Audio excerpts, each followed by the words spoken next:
Nasci tricolor, vou morrer tricolor. Eu sou fluminense desde o útero.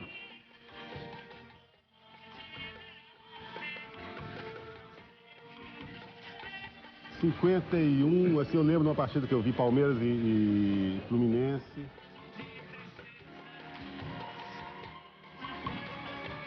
Isso é uma vergonha para a nação tricolor, isso é uma vergonha, cara.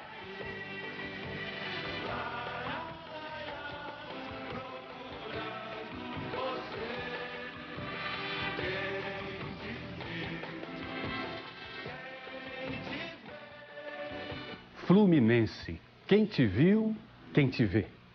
Tradicional representante da elite do Rio de Janeiro, o tricolor carioca está à beira da morte. As dívidas ultrapassam os 30 milhões de reais e aumentam cerca de 800 mil reais todos os meses. Praticamente penhorados, os bens do clube devem ir a leilão para saldar compromissos trabalhistas. Jogadores e funcionários não recebem há meses. O time de futebol, recordista de títulos no estado, disputa a segunda divisão do Campeonato Brasileiro e corre sério risco de cair para a terceira.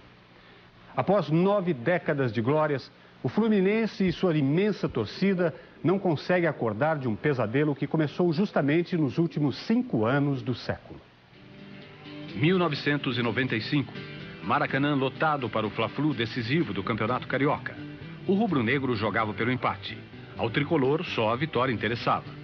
O Fluminense, dirigido por Joel Santana, abriu vantagem de 2-0 no primeiro tempo. No segundo, o Flamengo do técnico Vanderlei Luxemburgo conseguiu empatar. A torcida do Mengo já começava a festa no ano do centenário do clube quando o sobrenatural de Almeida, personagem do cronista Nelson Rodrigues, entrou em campo. Ailton fez bela jogada pela direita e cruzou. A bola bateu na barriga de Renato Gaúcho e entrou. 3-2. Não deu tempo para mais nada. Após um jejum de 9 anos, o Fluminense conquistou o título estadual pela 28ª vez, um recorde absoluto. Nós passamos por vários problemas, com 4, 5 meses de salários atrasados. Mesmo assim, o grupo se uniu, foi em busca do título. E com um gol de barriga, que eu tenho certeza que ficou marcado, principalmente na cabeça dos tricolores. E na minha cabeça também, no meu currículo, porque foi um título e foi um gol muito importante. Barrigada do Renato. Esse foi, para mim, o gol mais importante que eu vi até hoje na minha vida, desde que eu sou funcionário do Fluminense. Foi um desabafo. Mais do que um desabafo, o triunfo de 95 marcou o início da pior fase da história do Fluminense, fundado em 1902 e primeiro clube de futebol do Rio de Janeiro. Dali em diante, a torcida tricolor nunca mais gritou "é campeão". Endividado e dividido por facções que disputam o poder no Conselho Deliberativo, o Fluminense entrou em queda livre. O descalabro administrativo interferiu no desempenho do time. E em novembro de 96, a crise finalmente veio à tona. Dentro de casa, no velho estádio das Laranjeiras, o primeiro a ser construído no país, o Fluminense perdeu para o Atlético Paranaense por 3-2 e foi rebaixado para a segunda divisão do Campeonato Brasileiro. Revoltada, a torcida agrediu os jogadores da equipe paranaense. O goleiro Ricardo Pinto, ex-atleta do próprio Fluminense, sofreu traumatismo craniano e levou meses para se recuperar. Descendente de uma família tradicional na história do clube, o presidente Gil Carneiro de Mendonça não resistiu ao vexame e pediu demissão. É impossível você conviver com insulto o tempo todo. É a torcida, justamente, que chegava e não era uma coisa organizada para mudar quem dirige o Fluminense. Para que eu ia me aborrecer? Eram ameaças, vendo até ameaças de morte para minha filha. O futebol sempre foi sustentado pelo quadro social. Desde o tempo do meu tio Marcos de Mendonça, quando presidente, meu pai quando presidente, tinha grandes times, mas sustentado pelo quadro social, que tinha 30 e tantos mil sócios. Hoje em dia, o quadro social é mínimo, tem muito poucos sócios, não dá aquela receita para segurar um time de futebol. E também os salários hoje em dia são absurdos. Então, sem patrocínio não vai. E esse desgaste que tem acontecido com torcida, com isto, com aquilo outro, fica muito difícil a qualquer diretoria conseguir patrocínio para esse time de futebol e com isto, o Fluminense vai morrendo. A morte do Fluminense na primeira divisão foi adiada pelo escândalo de corrupção na arbitragem da CBF. O diretor Ivens Mendes, segundo gravações telefônicas, extorquia dinheiro dos clubes em troca de resultados arranjados com alguns árbitros. Os presidentes de Corinthians e do Atlético Paranaense estavam envolvidos no caso, mas apenas o clube paranaense foi punido com a perda de pontos. Fluminense e Bragantino, que tinham caído no ano anterior, voltaram pela porta dos fundos ao Brasileirão. Beneficiados pelo escândalo, os dois times se enfrentaram em Bragança Paulista no chamado Jogo da Vergonha. O Bragantino ainda se segurou aos trancos e barrancos. Já o Fluminense manteve a triste regularidade de 96. Perdia de adversários menos tradicionais dentro de casa. O desespero voltou às Laranjeiras. E a segunda queda tornou-se inevitável.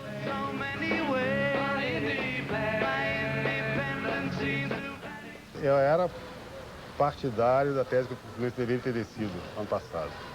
Eu acho que ele ficou um pouco encabulado esse ano na primeira divisão. Um pouco, por favor. Domingo, 2 de agosto de 98. Poucos dias depois de completar 96 anos de idade, o Fluminense, antigo reduto da elite carioca, estreia no Campeonato Brasileiro da Segunda Divisão. O jogo contra o ABC de Natal foi marcado para as 11 horas da manhã, no mesmo Maracanã em que o clube conseguiu as maiores glórias. Para não perder a pose, a diretoria convocou a torcida com um patético panfleto. Seria o primeiro passo do clube rumo ao título mundial. Até que o apelo deu resultado. Mais de 30 mil tricolores foram ao estádio, cheios de confiança. Saímos 3 horas de campos, estamos aí até agora acordados, sem dormir, para vir apoiar o Fluminense. Com certeza, um time grande, tem grande possibilidade de subir a primeira divisão novamente, com certeza vai subir.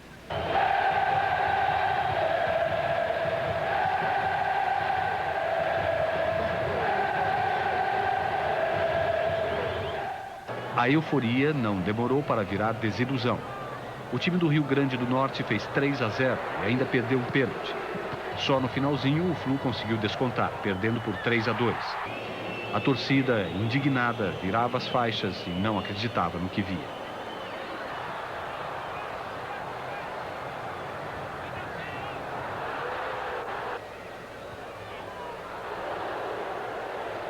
Nos dias seguintes, o clima ficou bem quente na velha sede social da rua Álvaro Chaves, nas Laranjeiras.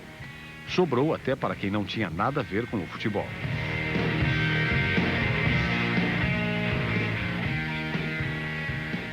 Eu fui correr, como eu faço toda manhã, inclusive o segurança me conhece, e o segurança falou pra mim que só daqui meia hora que ia acabar o treino, e quando eu voltei ele veio já me agredindo verbalmente, falando palavrões, que eu não devia estar com essa camisa.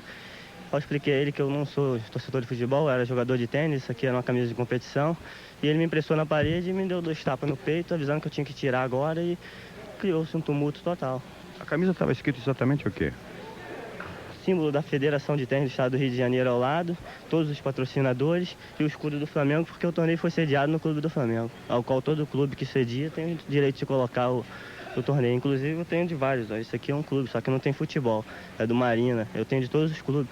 E eu estava tão distraído que eu nem reparei esse detalhe do escudo do Flamengo, que eu não ia fazer isso com maldade. Sem receber salários há meses, os jogadores e o técnico Delay, ex-craque do time nos anos 80, acabaram poupados da ira da torcida. Mas a diretoria não suportou a pressão. O presidente Álvaro Barcelos, que já era interino, também pediu demissão. Para evitar qualquer tipo de mal maior, em conversa com meus próprios familiares, meus filhos, minha mulher, a gente achou que eu não estou numa idade nem época de estar fazendo confronto com rapazes, com pessoas agressivas e mais novas, porque eu não quero brigar com ninguém. Meu negócio é compor, agrupar, unir e não desunir ninguém. Então, por isso eu preferi sair. Pela segunda vez em menos de 2 anos, o presidente do Conselho, José Pereira Antelo, assumia a presidência do Fluminense. Enquanto não surgiu um nome de consenso para o cargo, o departamento de futebol continuou sendo tocado pelo polêmico Antônio Gonzalez, ex-líder da torcida organizada Força Flu. Ser um torcedor conselheiro, passei a ser um conselheiro torcedor, e deixar as coisas do jeito que estavam, eu preferi, entre o abismo e o buraco, eu preferi o buraco. Aqui se apaga incêndios, eu vim para ser vice-presidente de futebol, não para ser bombeiro. O incêndio estava bem longe de ser debelado. Pela segunda rodada da Série B, o Fluminense foi a São Paulo para enfrentar o Juventus. Outra derrota, agora com um gol controvertido numa falha do goleiro Ronaldo. Revoltada, a pequena torcida tricolor fez muita bagunça em Osasco.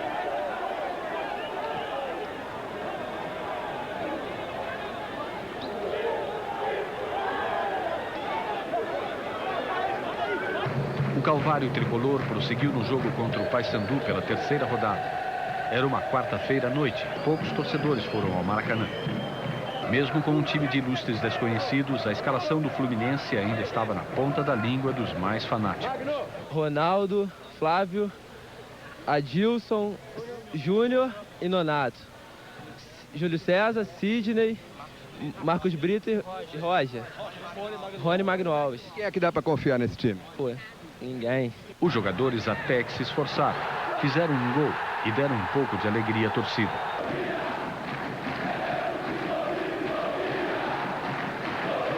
Mas a festa durou pouco, como sempre.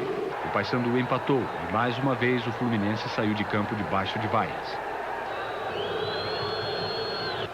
Por falha nossa, foi desespero da torcida, a gente saiu mais uma vez de derrota, porque esse empate é uma derrota.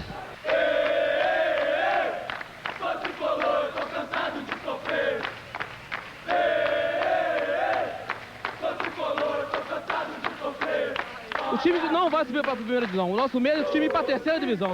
Isso é uma vergonha para a nação tricolor. Isso é uma vergonha, cara. O medo de cair para a terceira divisão apressou a definição do chamado nome de consenso para assumir a presidência do Fluminense até o final de 98.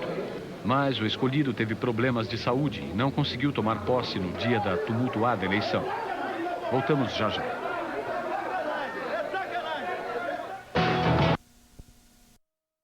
Segunda divisão, o Fluminense terminou o primeiro turno da fase inicial em último lugar no grupo D.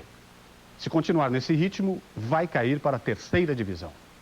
Preocupados com a possibilidade de mais um vexame, os conselheiros do clube deixaram as divergências um pouco de lado e elegeram um presidente de consenso para administrar a crise nos próximos 4 meses.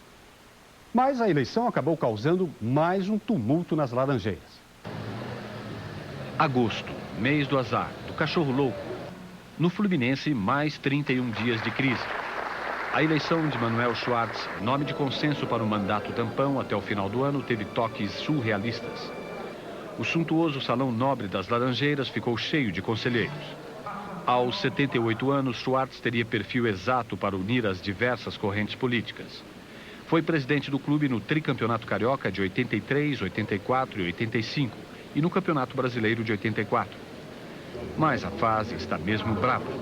No meio da votação, ele sofreu um princípio de isquemia cerebral e acabou levado às pressas para um hospital. A imprensa tentou registrar o fato e alguns conselheiros tentaram impedir. Houve muita discussão e pancadaria.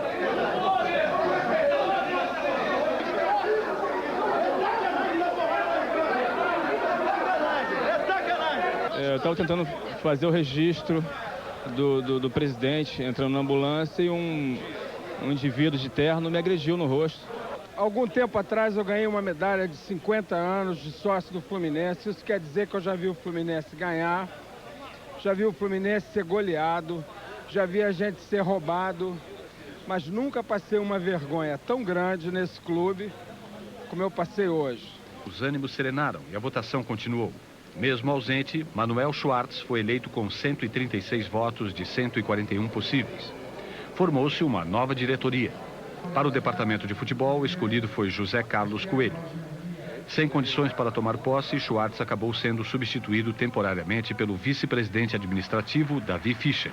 A prioridade no momento é o futebol. Evidentemente, a nossa missão, como é uma missão, inclusive, muito rápida, de 4 meses, a nossa missão é levantar o futebol do Fluminense, trazer o Fluminense novamente para a primeira divisão. Estamos mais preocupados em acertarmos a situação do elenco, em que há um atraso nos seus salários.